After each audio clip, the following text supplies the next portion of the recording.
नया साल मुबारक मुबारक पुराना कहके टाटा पुराना कहके टाटा नया साल मुबारक मुबारक पुराना कहके टाटा मुर्गा के संगे संगे मछली तराता हो मछली तराता मुर्गा के संगे संगे मछली तराता हो मछली तराता ससुरा में माल हमर सनतिया आता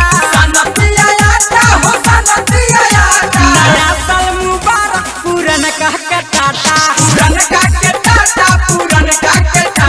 नया साल मुबारक पुराना कहके टाटा नया साल मुबारक पुराना कहके टाटा पुराना कहके टाटा गेंदा के फूल जस खिलत रह रानी जिंदगी में तहरा ना आवे परेशानी नया साल मुबारक गेंदा के फूल जस खिलत रह रानी जिंदगी में तहरा ना आवे परेशानी बियाह के बाद जनी तुरी हट नाता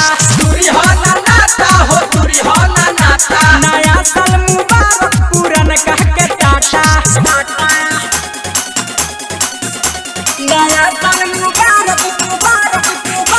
पुराना कहके टाटा विंध्यवासिनी रिकॉर्डिंग स्टूडियो दिल्ली।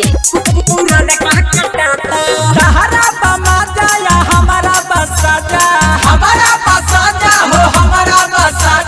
निर्मल योगेश कहे भूले तो राजा नया साल मुबारक पुराना कहके सहारा बमा जाया हमारा बसाजा निर्मल योगेश कहे भूले तो राजा कबो ई दिलवा से दुआ दियाता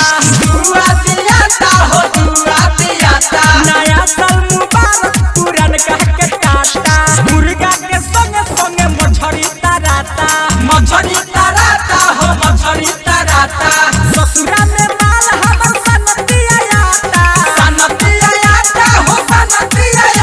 नया साल मुबारक पुराना कहके टाटा नया साल मुबारक पुराना कहके टाटा विंध्यवासिनी रिकॉर्डिंग स्टूडियो